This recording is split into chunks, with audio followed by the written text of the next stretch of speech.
আসসালামু আলাইকুম বন্ধুরা, welcome back to my channel. আশা করি সবাই ভালো আছো আর আমরাও খুব ভালো আছি। তো আজ এসেছি একটা নতুন ভিডিও নিয়ে, আশা করি সবার ভালো লাগবে। চলো তাহলে ভিডিওটা এখানেই স্টার্ট করছি। তো উইন্টার কেয়ার নিয়ে আমি তো অলরেডি একটা ভিডিও আপলোড করেই দিয়েছি, তো ভাবলাম আরও কিছু হয়তো পয়েন্ট মিস হয়ে গেছে, তো সেজন্য আর একটা ভিডিও বানিয়ে নিলাম। তো ঘুম থেকে উঠে আমি যেটা রিশানকে করি, তো প্রথমেই তো পানি খাইয়ে দিই। মোটামুটি পানিটা খেয়ে নেয়, কারণ সকালবেলায় খালি পেটে পানি খাওয়াটা মানে খুবই ভালো, আর এটা বাচ্চা থেকে হ্যাবিট করানোটা আরও ভালো। তো এটা ছোট থেকেই রিশানের অভ্যাস আছে, যেহেতু শীতকাল, রাত্রিরে মোটামুটি গায়ে বা কাঁথা ব্ল্যাঙ্কেট দেওয়া থাকে, আর তো শরীর গরমের একটা চান্স থাকে। তো সেজন্যই আর কি সকাল সকাল, এটা শীত গ্রীষ্ম বর্ষা সবকালেই যদিও দেওয়া হয়ে থাকে। তো এই যে দেখো রিশানবাবু এখন পানি খাচ্ছে, আর এই যে এই গাড়িটা চালানোতে না একদম এক্সপার্ট হয়ে গেছে, কি বলবো। তো রিশানকে ওদিকে খাইয়ে দাইয়ে দিয়ে এসে আমি আজকে পাস্তা বানিয়ে নিচ্ছি, কারণ আজকে করিনি, রুটি করিনি। রোজ রোজ রুটি ভালো লাগে না বানাতে, তো মাঝে মধ্যে একটু অন্যরকম করি। তো যাই হোক, সেকেন্ড হচ্ছে বাচ্চাদেরকে মানে ইমিউনিটি বুস্ট খাবার দিতে হবে, যেমন ডিম, তারপরে তোমার হচ্ছে পনির, চিকেন দিয়ে দিতে পারো, যেগুলোতে বাচ্চারা অনেক এনার্জি পাবে, অনেক মানে কি বলবো, ওদের ইমিউনিটি বুস্ট হবে আর কি। তো এই যে দেখো আমার পাস্তা মোটামুটি কি পুরোটাই কমপ্লিট বললেই চলে, এবার শুধু খাবার অপেক্ষায়। কারণ দেখবে বাচ্চারা সবসময় খেলাধুলোতে নিজের মতন করেই থাকে, ছুটোছুটি করে, আর আমাদের রিশানের মতন যদি বাচ্চা হয় তো সারা দিন মানে মুরগির সেই কথায় আছে না, বলে না যে মুরগির পায়ে বিরাম আছে, তো রিশানের পায়ে বিরাম নেই, এরকম একটা ব্যাপার, সারা দিন ছুটোছুটি করে থাকে। নাম্বার 3 পয়েন্ট হচ্ছে এই যে রিশানের জন্য আলাদা পানি তো আমি ওকে খাওয়াই, তো পানিটাকে আমি রোদে দিয়ে দেব, মানে এইখানটায় রোদ আসে মোটামুটি ভালোই, তো যতক্ষণ রোদ আসে আমি পানিটাকে রোদে দিয়ে রেখে দেব।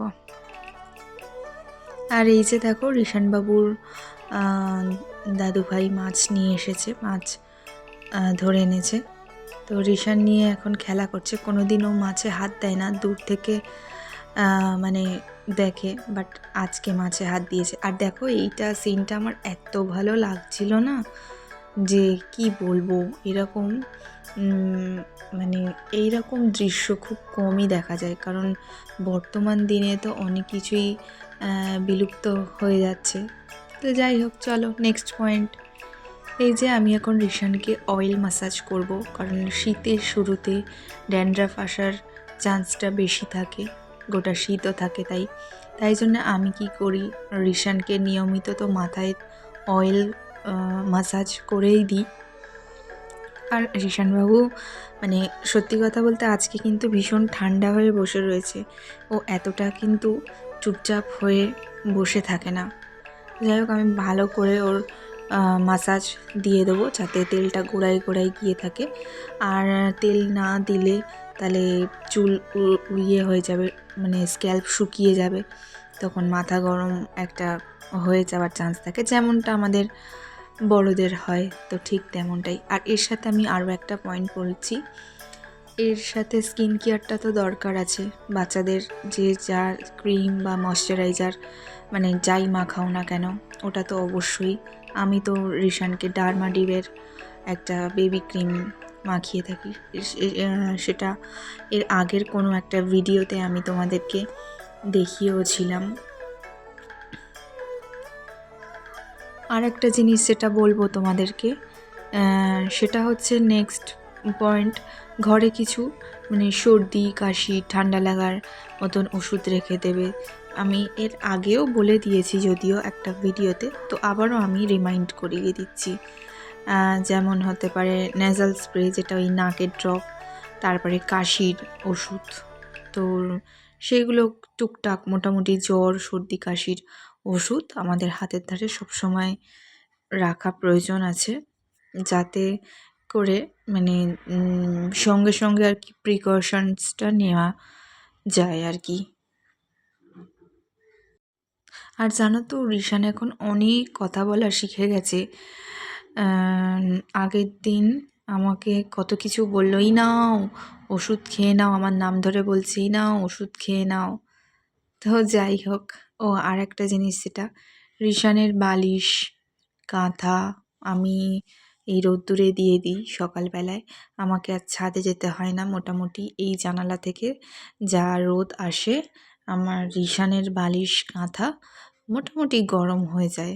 তো ছাদে যাই না, যখন আমাদেরগুলো একসাথে করে দিই তখন আমাকে যেতে হয়। তো এটাও কিন্তু মাথায় রাখতে হবে যে বাচ্চাদের মানে জামা, মানে বালিশ কাঁথা ব্ল্যাঙ্কেট এগুলো রোদে দিলে কি হবে, যখন ওরা ঘুমাতে যাবে তখন ওরা একটু আরাম ফিল করবে।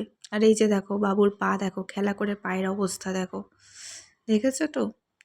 মানে স্নানের আগে আমি ওকে ওর মতন ছেড়ে দিই। আর এদিকে দেখো রিশানবাবু গাড়ি দেখতে খুব ভালোবাসে, তাই জন্য এখন ওর পাপা ওকে একটু গাড়ি দেখাচ্ছে আর ও দেখছে বসে বসে।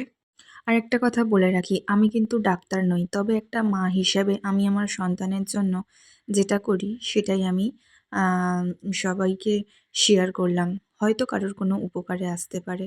আর যদি কোনো উপকারে আসে তাহলে অবশ্যই লাইক কমেন্ট শেয়ার করে সাবস্ক্রাইব করে পাশে থেকো। সবাই সাবধানে থেকো। টাটা।